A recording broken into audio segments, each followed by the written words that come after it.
Fala galera, beleza? Tudo certo aí com vocês? Vamos para mais uma aula de sociologia. Hoje vamos falar aí sobre a formação do Estado brasileiro. É uma aula bem importante, bem interessante. É uma aula mais de história, né? Seria quase uma aula de história. Só não é uma aula de história porque nós não vamos nos aprofundar muito dentro do contexto histórico, embora a gente também chegue a falar um pouco da nossa sociedade atual. Então, por isso que não é nem tão história assim, mas a gente se apega a alguns fatos históricos para poder entender o contexto que a gente vive hoje. Então, assim, é muito importante que você entenda esses fatos do passado para entender o atual momento nosso. E entender a situação que a gente vive, aprender a valorizar muitas das coisas no qual a gente não dá a menor importância, ou muitas pessoas não dão a menor importância, e deveria entender a situação que o Brasil passa, a situação política, a situação, né, de formação mesmo do Estado brasileiro, porque já passamos por muitas situações. Então, para entender essa aula de hoje, você tem que entender as duas últimas aulas. A primeira, naquela questão do poder, os tipos de poder, que vão se refletir um pouco aí em relação a algumas fases de governo, algumas fases né, que a gente viveu no Brasil, desde do início do Brasil. E tem que entender aquela última aula sobre a formação, a composição dos estados, formas de governo e composição dos estados. Porque vamos ver durante essa aula que o Brasil passou por praticamente todas aquelas fases, né, aqueles tipos de estado de governo que a gente viu na última aula. O Brasil já foi monarquia, o Brasil hoje é república, mas já foi monarquia. O Brasil hoje vive uma democracia, mas já foi ditadura. Então, assim, é muita coisa para a gente entender, beleza? Entendendo a aula de formação do Estado brasileiro, a gente vai conseguir caminhar na matéria um pouco mais e nas duas próximas aulas a gente vai fechar esse assunto, fechar aí direitinho esse assunto que é muito legal, muito importante e muito pertinente para o atual momento que a gente esteja vivendo. Então, assim, não encare essa aula apenas como mais uma aula, ou mais uma disciplina chata, ou sociologia que ninguém liga na escola. Não, cara.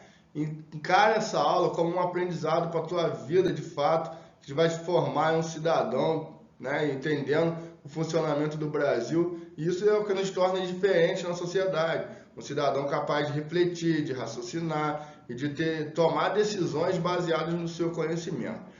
Show de bola, galera? Começando então, vamos falar desde quando o Brasil é Brasil, desde quando surge, né, o Brasil como um país e a formação desse nosso Estado. Lembrando, né, que a gente fala de surgimento do Brasil, é uma coisa meio europeu, uma coisa... Eu não gosto muito de falar nisso, porque o Brasil ele já existe desde sempre, né? O Brasil já existia antes dos colonizadores, antes dos portugueses. Infelizmente, a gente trata o Brasil como se ele começasse ali na colonização. Ele começa ali exatamente para o mundo colonial, para o mundo europeu. O Brasil já existia muito tempo antes. Beleza? Mas a gente vai falar basicamente a partir então da colonização. Então, vamos falar do período colonial. A gente vai dividir o Brasil em pelo menos 3 partes, tá? Período colonial, período imperial e período republicano. Então, colônia, império e república. Vocês já devem ter estudado isso em sala de aula, na aula de história, né? Não deve ser muita coisa novidade para vocês hoje, mas de repente é o ponto de refletir a partir desse ponto de vista da sociologia, desse ponto de vista mais social, na questão política, beleza? O nosso período colonial, então, é importante lembrar que nosso país ele é fruto de uma expansão marítima das potências europeias, principalmente Portugal, chegando aqui como uma colônia de exploração. Os portugueses não veio para cá para passear, não vieram passear de barco, não vieram fazer um turismo e não vieram aqui para tirar férias. Eles vêm para cá com o intuito de exploração e nesse intuito econômico de exploração o Brasil viveu 3 grandes ciclos econômicos, né? O ciclo do pau-brasil, o ciclo da cana-de-açúcar, o ciclo do ouro, um em cada fase aí. O ciclo do pau-brasil de 1500 a 1530, naquela fase, né, basicamente onde eu não tinha muito interesse nas demais riquezas, até porque havia falta de conhecimento, depois ciclo da cana-de-açúcar, ciclo do ouro, embora tivemos vários outros ciclos econômicos, né, ciclo da borracha, a questão do café, não vamos entrar muito nesses detalhes, como eu disse, não é uma aula puramente histórica, mas só para elucidar que exatamente os portugueses chegam no Brasil sem nenhum interesse de construir uma sociedade política organizada. Então é importante sublinhar isso aqui, né? Ó, não tinha interesse em construir uma sociedade política organizada. Eles chegam, na verdade, naquele momento, para exploração. Então não vem para se desenvolver, né? Não vem para desenvolver um país, construir aqui um país, uma sociedade organizada, desenvolvida. Nesse primeiro momento, exploração. O Brasil era formado nesse momento por núcleos privados e independentes, onde cada um tinha sua própria vida econômica, jurídica e moral, principalmente nessa época das capitanias hereditárias, onde você tinha a figura desse camarada aqui, que era o donatário. Daí vem o próprio nome, donatário, vem de dono, o cara era dono. Se ele era dono, era um núcleo o quê? Privado. Tá certo que os donatários eles eram, né, administradores, que era lá o Portugal que definia quem eram os donatários, mas ele era como se fosse um dono da terra e ele que distribuía as terras a quem ele quisesse na questão das Seis Marias. Então, era uma questão privada, não era uma questão do governo, né?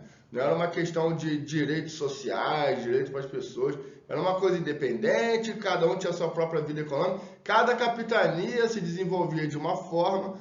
Tinha capitania mais rica que a outra, tinha capitania mais desenvolvida do que a outra. Então, nesse momento, o Brasil ainda não estava unido como um país, como uma nação. Territorialmente, o Brasil nem tinha ainda fechado suas fronteiras, né, internacionais. O Brasil ainda estava ali no Tratado de Tordesilhas, depois ainda teve o Tratado de Madrid, depois teve as últimas fronteiras com o Barão do Rio Branco, fechando já quase no século XX. Então, o Brasil, para fechar, para se constituir como um país, ele demora. Então, estamos falando ainda na fase colonial, e é importante entender isso aqui, ó.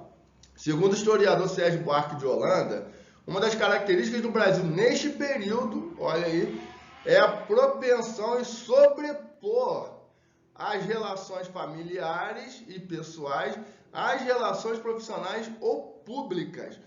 Olha isso aí e vê se isso vai dizer alguma coisa para a gente hoje, século 21, 2020, ano 2020. Sobrepor as relações familiares e pessoais em relação às profissionais ou públicas.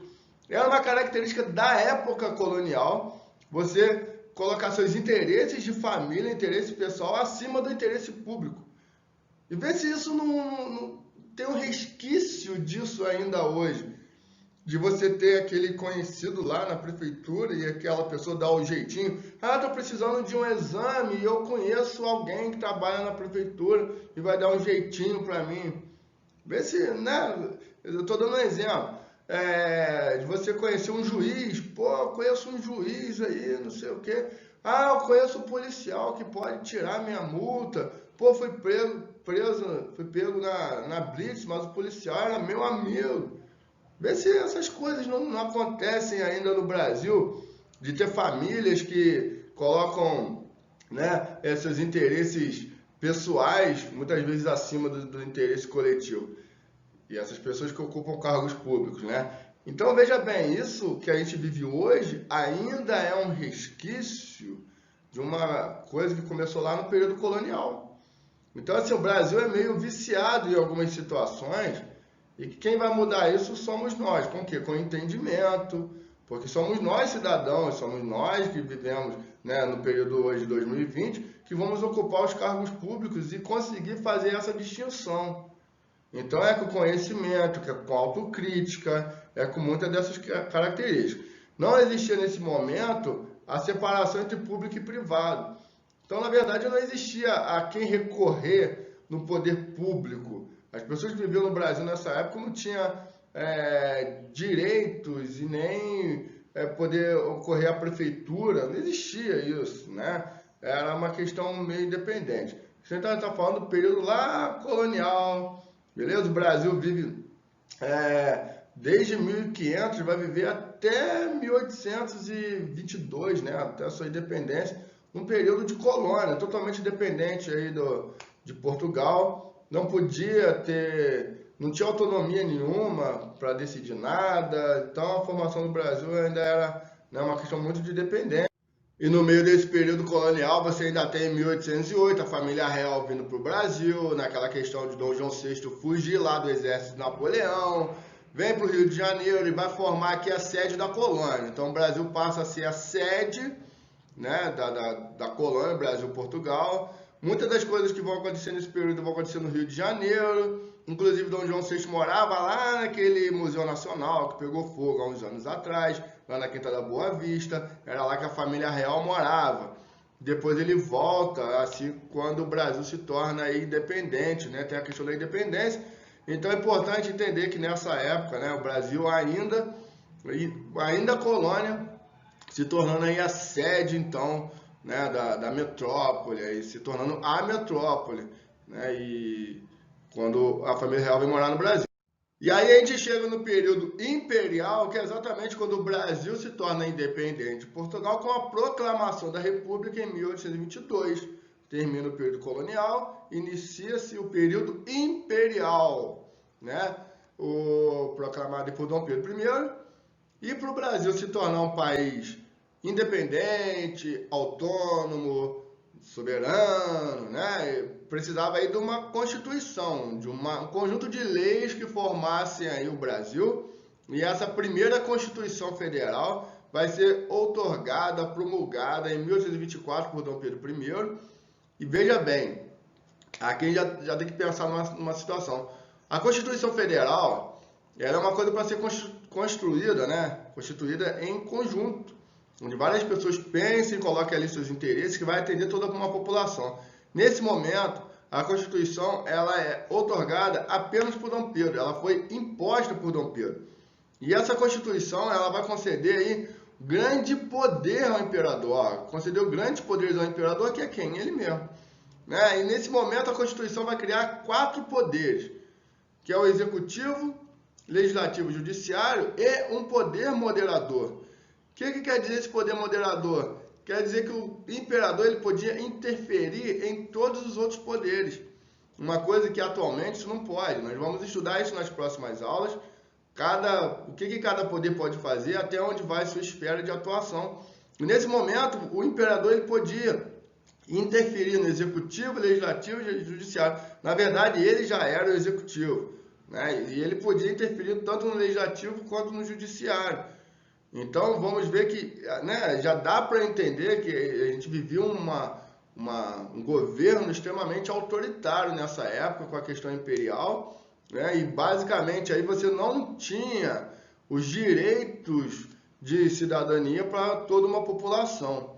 Né? A Carta Imperial, então, ela vai instituir uma série de direitos formais, inspirada aí lá nos princípios liberais, da questão da Revolução Francesa, né, que já soprava pela Europa, soprava a independência dos Estados Unidos, mas não tinha uma influência no cotidiano brasileiro. Então, assim, não era uma questão que abarcava toda a população brasileira na questão da cidadania, né? A população, grande parte da população era excluída da cidadania. Por exemplo, os escravos eles não eram nem citados na Constituição. Isso em 1824 a gente ainda estávamos vivendo época da escravidão no Brasil. A abolição da escravatura vai vir em 1888. Então, assim, não era um governo para abraçar todo mundo, não era questão de cidadania, né? Era uma questão autoritária. E quem é que tinha o poder? Elite. Estamos vendo que, na verdade, desde o início lá da colônia, o Brasil ele era governado, ele era totalmente voltado para as elites. Quem era elite nessa época? Os brancos, já que os negros eram os escravos, era quem tinham terras. E quem é que vai ter terra nessa época aí? Lá dos donatários, que ficaram depois das capitanias hereditárias, quem ganhou as terras com a questão das Seis Marias. Nessa época ainda as pessoas ainda não tinham direito à propriedade privada, ou seja, você não podia comprar uma terra, era uma questão complicada isso aí, né? Então, não era uma coisa para todo mundo, não era um direito para todo mundo, né? E a gente ainda vai ver, ainda esse ano, espero, essa questão da cidadania, para vocês entenderem como isso foi formado, que é uma coisa recente até no Brasil, né? Os direitos, muitos dos direitos que nós temos hoje, inclusive o direito a estudar, o direito que você está tendo aí de educação, de aprender, apesar de ser um ensino remoto, estar em casa, né? Mas é um direito seu, é uma coisa recente. Nessa época, por exemplo, não era um direito de todo mundo ter acesso à educação. Inclusive, isso vai interferir na questão política do Brasil um pouco mais para frente, que ainda vamos falar na aula de hoje. E aí começam a surgir movimentos republicanos, ou seja, setores da sociedade urbana, principalmente organizado pelas elites, que associavam que a Constituição da República seria uma representação política efetiva de todos os cidadãos, que garantiria os direitos individuais, até porque, né, já estávamos vivendo o fim aí do regime escravista, a proclamação da República, né, ela acontece em 1889, que é comemorada no 15 de novembro, tá? Você comemora lá o feriado 15 de novembro, sabe nem porquê, é quando o Brasil se torna república. E essa ideia de que a República iria dar direito para todo mundo, que agora o representante seria eleito por voto, seria escolhido pelo povo, mas isso não acontece de fato muito de forma efetiva, até porque a República ela começa com a organização, né, das elites, principalmente as elites oligárquicas aí do Sudeste, as elites intelectuais, as elites militares. Então, essa ideia de que a República daria direito para todo mundo, nesse primeiro momento ainda a gente não vive essa situação. Ainda vivíamos um momento em que as elites dominavam a população, os poderes. Por isso que é muito importante você entender esse contexto que a gente vive, para a gente ver que a situação que a gente vive hoje é recente. É recente. O histórico do Brasil é de autoritarismo, é de poucos direitos para a população. Então, são direitos conquistados recentes. Por isso que se falam, né? Ah, você tem direito ao voto, valorize. É para valorizar mesmo. Porque até um pouco tempo atrás, né, alguns anos atrás, o Brasil não era desse jeito. As pessoas não tinham os direitos que nós temos hoje. De certa forma, somos privilegiados por viver nesse momento. Beleza? E aí o Brasil, então, proclama a República. E vamos viver aí alguns períodos dentro dessa República. O primeiro que a gente vai chamar de República Velha, que é desde quando você tem lá a proclamação da República, em 1889, vai até 1930. 1930, o que você vai lembrar aí da Era Vargas, né? Mas antes de falar da Era Vargas, vamos falar de um período chamado de República Velha, que era um período, né, que foi marcado pela consolidação, então, dessas elites rurais que estavam acostumadas a desconsiderar qualquer autoridade e fazer valer apenas sua vontade na sua área de influência, que era, na verdade, uma época que ficou conhecida como o coronelismo, onde os coronéis, né, faziam valer a sua força, a sua autoridade, a sua influência. Então, eles não estavam acostumados a receber ordens de ninguém, eram eles que determinavam as situações, né? E as bases políticas desse sistema eram garantidas em relações que era conhecido aí como o voto de cabresto, né? Onde os coronéis é que basicamente determinavam quem seriam eleitos. O que seria o voto de cabresto? Seria o coronel pegar o cidadão comum e ele forçar essa pessoa a votar, até porque nesse momento não era um voto secreto.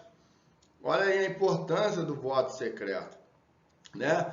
Porque nessa época o coronel ele ficava ali do lado da urna, vendo em quem você ia votar e te forçando, né? Forçando ali as pessoas. E daí, ou seja, era uma questão, não era uma democracia onde as pessoas tinham direito de escolha, onde as pessoas queriam votar em quem ele achasse melhor. Ele votava forçado. Então, era um direito? Era, mas não era bem assim, né?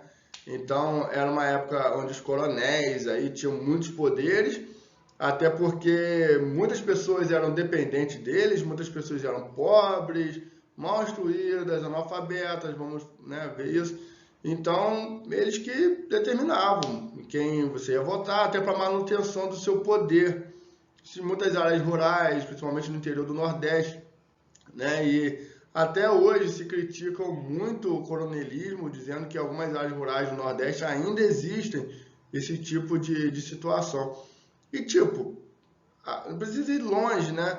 Essa questão da troca de favor, que era muito comum nessa época, que era vota que eu te dou uma dentadura, vote que eu vou te dar um saco de cimento, vote que eu vou te dar.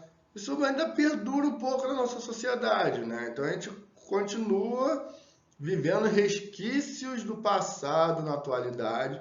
Essa questão da venda de voto, a questão de eu troco se você me der alguma coisa, que era comum no coronelismo, não ficou tão lá para trás assim, né? A gente consegue ainda observar que são práticas um pouco presentes na nossa sociedade ainda hoje, século XXI.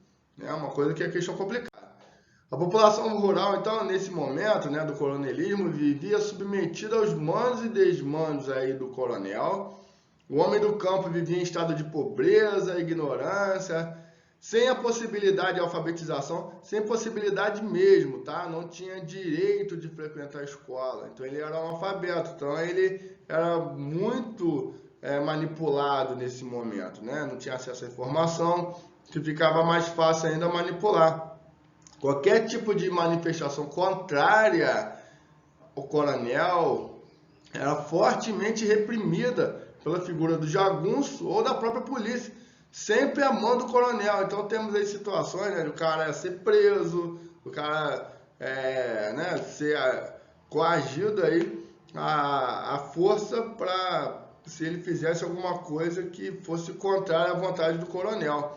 E a questão do voto de cabresto, né, tem esse nome exatamente por causa ali do cabresto, do animal, né, sendo forçado a fazer o que ele não quer, ou até mesmo por desconhecer, né, não ter ali o conhecimento e apenas respeitar o cidadão. Então, esse momento da República Velha, marcado por esse momento, então a gente tinha um processo eleitoral totalmente viciado e fraudes em larga escala. Fraudes é porque a urna era de papelzinho, então as pessoas iam lá, marcava o papel do outro, adulterava, colocava mais papel que tinha. Doideira, isso na época da República Velha. O voto não era secreto, como eu já disse, então as pessoas poderiam coagir o outro na boca da urna ali, saber em quem você está votando. E olha que doideira. A gente tá falando hoje em dia que a gente vive um novo momento de urna eletrônica, né? Não tem como adulterar papelzinho e tal, e voto secreto. Mas alguns tempos atrás aí, alguns anos, mesmo com urna eletrônica e toda essa questão, você tinha alguns políticos que obrigavam as pessoas a votarem neles por trocas de favores, e na hora do voto a pessoa ia lá com o celular e tirava foto da urna para mostrar quem estava votando. Né? Você aperta lá a urna, aparece a fotinha, algumas pessoas entravam com o celular, tirava a foto para mostrar para o político, provando que estava votando naquilo. Vê se isso não se parece com essa época de República Velha. Vê se isso não é coagir, vê se isso não, né, é uma forma mais atual de coagir pessoas e de provar quem está votando. Isso a gente está falando agora. Então o Brasil, o momento brasileiro, a gente vive ainda resquícios de coisas lá de trás. Época de período colonial, quando você não tinha separação de famílias do poder público e privado, época de coagir pessoas, democracias muito viciadas. Então, mais uma vez eu digo, as aulas de sociologia, as aulas para entender o momento político brasileiro, são aulas para a gente entender a situação e tentar eliminar esses vícios que a sociedade vem trazendo ao longo dos anos. Nesse momento, as mulheres não tinham direito ao voto. Lembrando que a gente está falando de um momento de República Velha que vai até 1930, e as mulheres só passam a ter direito ao voto a partir de 1932. Então, nesse momento, as mulheres não tinham direito aos votos, não tinham direito a votar. Os homens só acima de 21 anos e que fossem alfabetizados. E a gente acabou de dizer ali o quê? Que muitos, né, não tinham ali direito, acesso à educação, e por isso não votavam. Era uma pequena parte da população que votava. Não existia a existência de renda, aí já nessa época, uma coisa que existia lá na época do Império, ou seja, só as elites votavam, né? Então, é uma questão que envolve, né, muito a parte democrática, não era acesso para todo mundo, beleza? Os coronéis decidiam então quem seriam os prefeitos, olha só, né? Os coronéis decidiam quem iam ser os prefeitos e governadores. E os governadores votavam para presidente. A eleição de presidente não era uma eleição direta, era uma eleição indireta. Então, daí a grande importância dos coronéis de decidir quem ia ser prefeito, ou muitas vezes os próprios coronéis viravam prefeitos das cidades.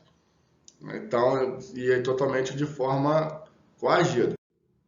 E aí a gente chega na Era Vargas a partir de 1930, com uma revolução, né? O Getúlio Vargas, nessa época, ele chega de forma autoritária, ele chega de forma de golpe de Estado, né? E que teve a participação das camadas médias militares, ele chega ao governo de forma autoritária, para fazer primeiramente um governo provisório. A Era Vargas dá pano para manga, né? Daria para dar uma aula inteira de Era Vargas. Seria muito legal se a gente pudesse ter uma aula compartilhada aí, né? Se o Ademir participasse da aula, porque é muita coisa. Então a gente não vai entrar muito dentro especificamente da Era Vargas, porque foram 15 anos aí de governo. Ele fica de 1930 até 1945 nesse primeiro momento. Depois ele volta para o governo, mas aí é uma outra situação. Então, assim, daria para falar muita coisa da Era Vargas, mas vamos entender algumas características que vão marcar a formação do Estado brasileiro, embora não vou me aprofundar muito. Ele tem, né, ele faz a segunda Constituição do Brasil em 1932, lembrando que a primeira tinha sido promulgada lá pelo imperador em 1824. Ele faz a segunda Constituição, faz a terceira em 1934 e a quarta Constituição em 1937, quando vai implantar aí o período do Estado Novo, né, que já vai ser aí, em pouco tempo a terceira Constituição dentro do momento republicano, já que a outra Constituição tinha sido na época do Império. O Vargas, ele vai conseguir algo que muita gente não tinha conseguido. Ele consegue centralizar o poder do Estado, ganhando apoio tanto da burguesia, ou seja, tanto da elite, quanto dos trabalhadores.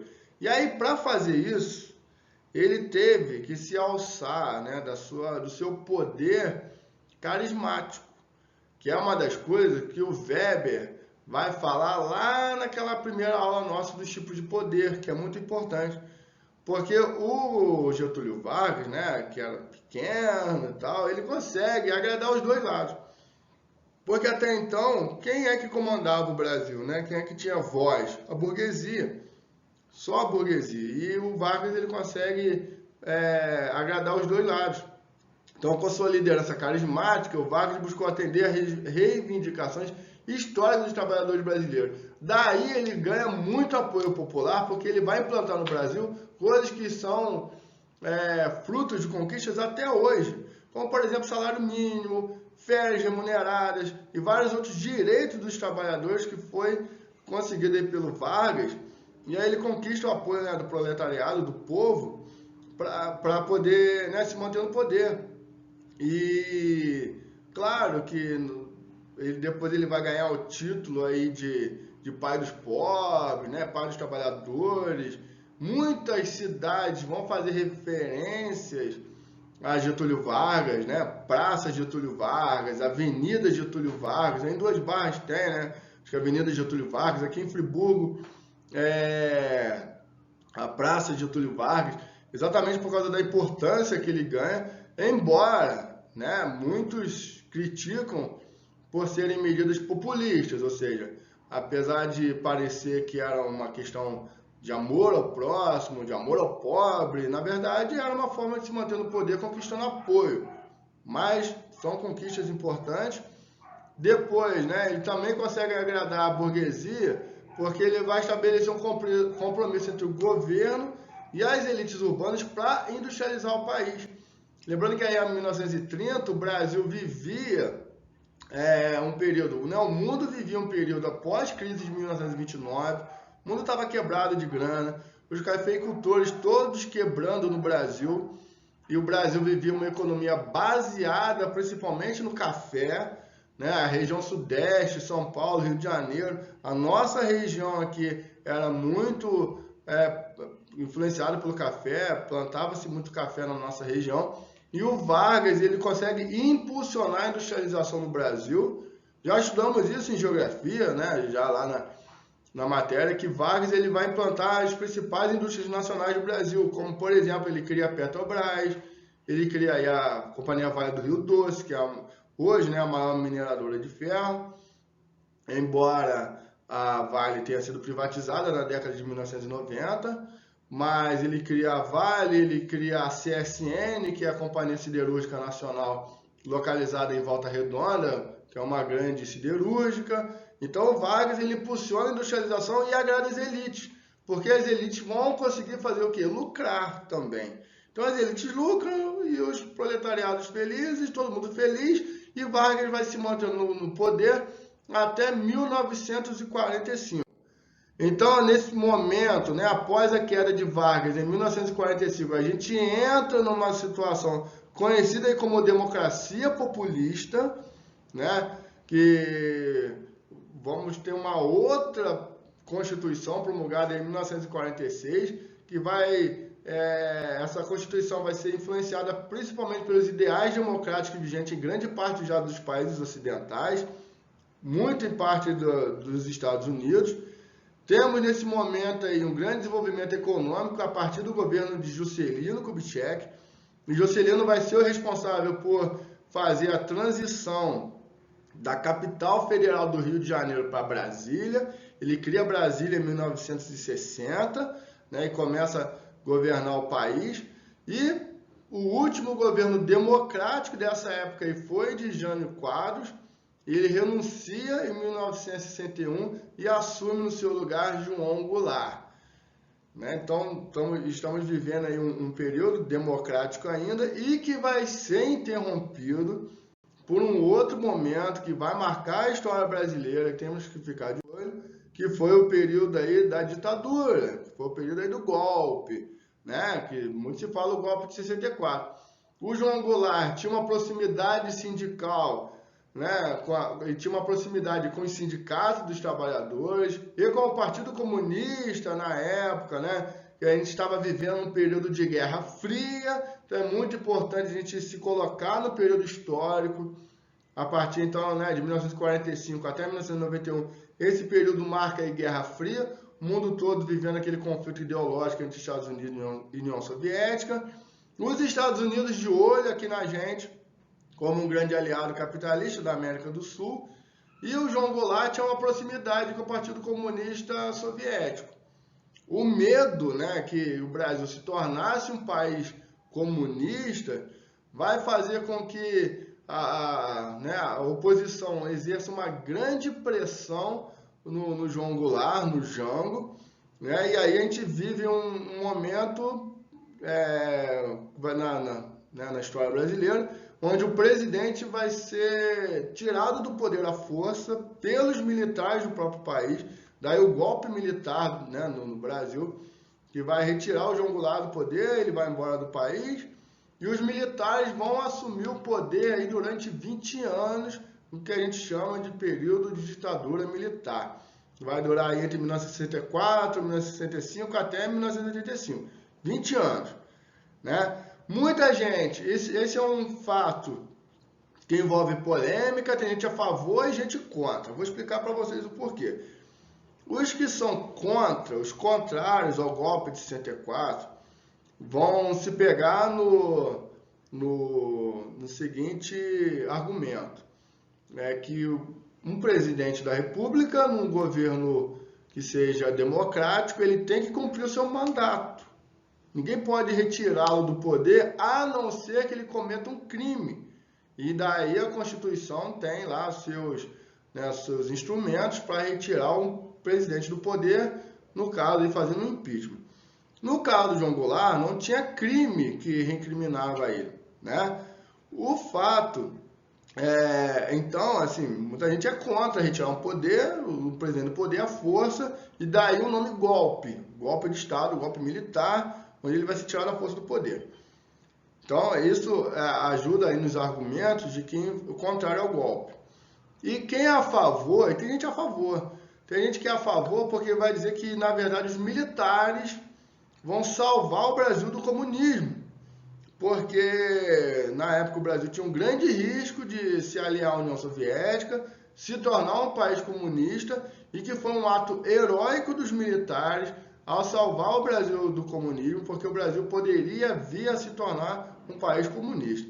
O fato é que assim, ninguém garante que o Brasil viria a se tornar um país comunista, né? Mas o medo, e na verdade existia toda uma campanha contra o comunismo. A gente estava vivendo um período de caças bruxas, do macartismo nos Estados Unidos, e isso, né, de certa forma, influenciou vários lugares no mundo. O Brasil foi um deles. Inclusive, teve apoio dos Estados Unidos aos militares brasileiros para fazer, né, esse golpe, tirar o político aí, né, o Jango do poder, e assumir o poder. Então é uma questão assim polêmica, né? Tem gente a favor e tem gente contra. É importante que você estabeleça aí a sua ideia, a sua ideologia própria aí, né? Um ponto de vista. O fato é que o Jango foi tirado do poder e a gente entra num período ditatorial, um período de extremo autoritarismo, onde, né, com forte viés anticomunista, né, interrompeu essa experiência democrática no Brasil que a gente estava vivendo, essa democracia, essa ditadura, ela dura 20 anos. Foi marcada por repressão, né, da polícia a quem era contra a ditadura, não podia se manifestar contra a ditadura. Muitos cantores do Brasil eram censurados, muitas músicas não podiam tocar no rádio, era um período de extremamente autoritarismo. Os civis promoveram práticas de tortura, assassinatos políticos. Até hoje tem pessoas desaparecidas que ninguém sabe o paradeiro dessas pessoas. Um período aí complicado na nossa história, né, onde muitas pessoas foram mortas. Tem pessoas que defendem a época da ditadura militar, porque vai dizer que foi um período economicamente interessante. Então, como eu estou dizendo para vocês, tudo tem dois pontos de vista, né? Então, é importante numa aula a gente não se apegar apenas a um conhecimento, mas se apegar aos dois. A ditadura militar teve esse fato negativo, né, de promover tortura, ninguém é a favor de tortura, vai contra os direitos humanos, né, toda essa questão. O mundo estava vivendo o início de direitos humanos, mas os que são a favor aí do período de ditadura vão dizer que o Brasil cresceu muito economicamente. E esse período, né, econômico foi conhecido como milagre econômico, devido às altas taxas de crescimento do PIB nesse momento, que alcançaram mais de 10%, 10% em média durante alguns anos, né? Então o governo Médici fazia grandes propagandas, saía no jornal, né? Ninguém segura esse país. O Brasil crescendo com grandes obras de infraestrutura. Aí nesse momento aí da ditadura militar, inaugura-se, por exemplo, a Ponte Rio-Niterói, é uma das grandes obras do Brasil que marca a ditadura militar, muito utilizada até hoje, né? Uma obra muito importante para ligar Niterói ao Rio de Janeiro. Tem obras como, por exemplo, a Transamazônica, que a gente estudou lá em geografia, né? Na questão das estradas brasileiras, do rodoviarismo no Brasil. E a instalação, por exemplo, aí da Angra 3, né? Da usina de Angra, uma usina nuclear, que também no período militar, até por ter todo esse vínculo, né, do militarismo, que se utiliza aí do urânio para fazer bombas nucleares, e a usina também, né, ter esse viés aí meio que atômico, né? Então, beleza. Vamos estudar mais isso um pouco mais para frente, lá em geografia, quando a gente for falar de energia. Só que também teve seus pontos negativos essa questão econômica, todo esse crescimento, porque foi um período que aumentou e muita dívida externa no Brasil, já que muitos dessas obras, dessas instalações, foram a partir de empréstimos que o Brasil pegou com o FMI, Fundo Monetário Internacional, com o Banco Mundial, e aí você adquire dívidas. Então a dívida externa do Brasil ela explodiu nesse momento, além de, né, do governo militar também ter sido conhecido aí como grande corrupção e favorecimento das empreiteiras ligadas ao governo, ou seja, não tinha ali uma transparência de quem eram as empresas que faziam essa obra para o governo, isso que muitas dessas obras eram superfaturadas, então, ou seja, é um momento que a gente está vivendo aí no período, né, brasileiro, e a ditadura militar ela vai até 1985. E aí quando a gente entra no momento aí que a gente vai chamar aí de Nova República, que tem início aí em 1985 com o fim da ditadura. E o fim da ditadura ela foi muito impulsionada por vários movimentos populares, um deles, né, a Diretas Já, que contribuíram aí para a instalação do novo regime democrático. As Diretas Já eram manifestações, né, passeatas que mobilizavam muitas pessoas a irem para as ruas, a lutar aí por eleições regulares, por pluralidade partidária, vamos estudar os partidos políticos um pouco mais para frente, liberdade de expressão, que é uma coisa que tinha sido suprimida no período da ditadura.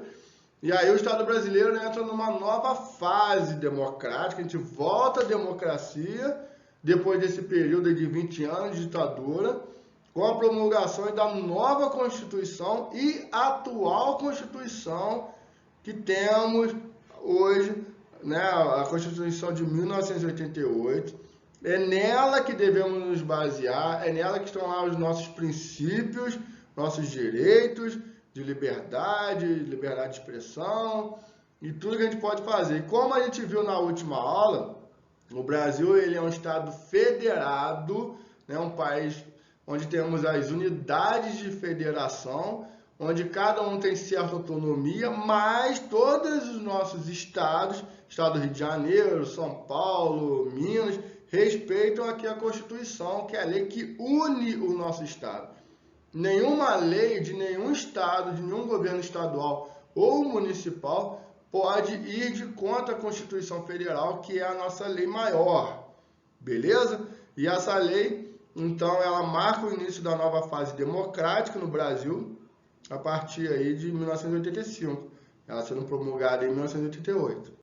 Então, após esse fim aí de ditadura militar, vai chegar ao poder Tancredo Neves, que foi eleito numa eleição indireta, isso porque ele não foi eleito pelo povo, foi o colégio eleitoral que fez a votação e ele chega ao poder com 480 votos, né, vai vencer, contra 180 de Paulo Maluf, que representava a ditadura. Só que Tancredo Neves não assume a presidência, pois na véspera, né, ele foi internado e no dia seguinte quem toma posse é o José Sarney, que tomou posse interinamente, né, até que o Tancredo voltasse.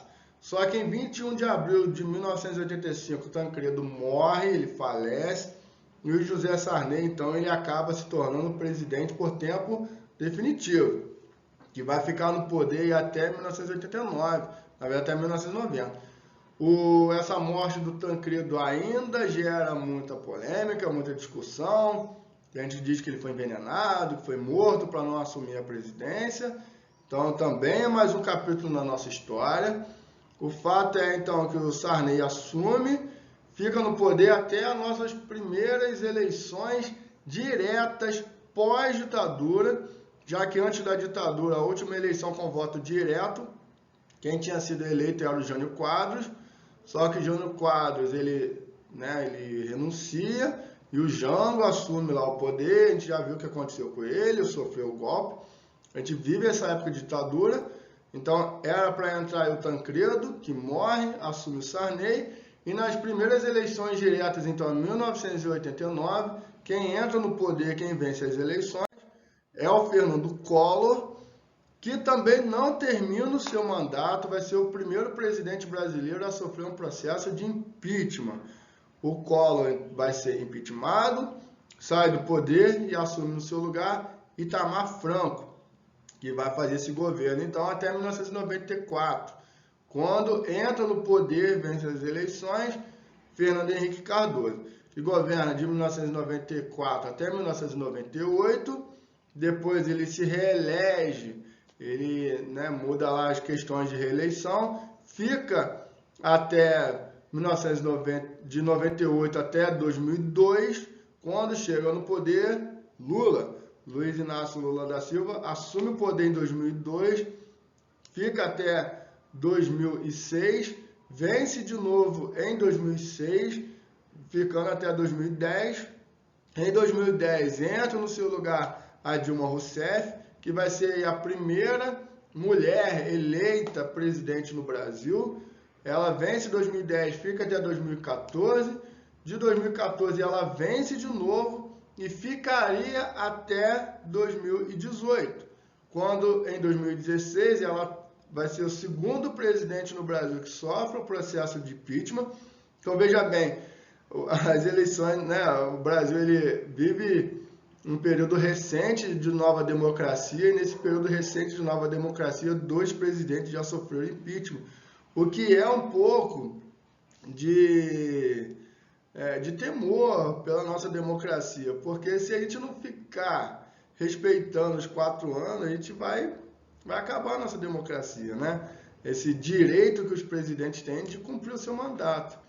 Então, a Dilma sai, e aí entra no seu lugar o Michel Temer, que fica até 2018. Quando vence as eleições, Bolsonaro vence em 2018, está no seu atual mandato, que vai até 2022, que pode ser reeleito ou não. Então, assim, esse é o nosso caminho do nosso Estado brasileiro.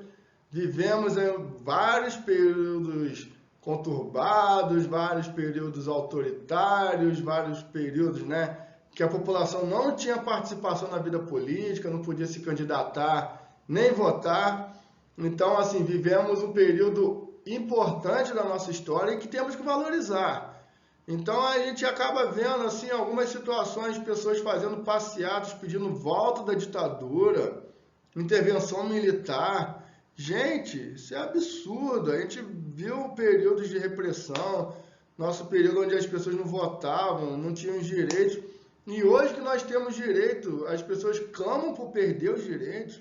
Um processo meio que contrário, né? Então, muitas dessas pessoas fazem isso exatamente por falta de conhecimento.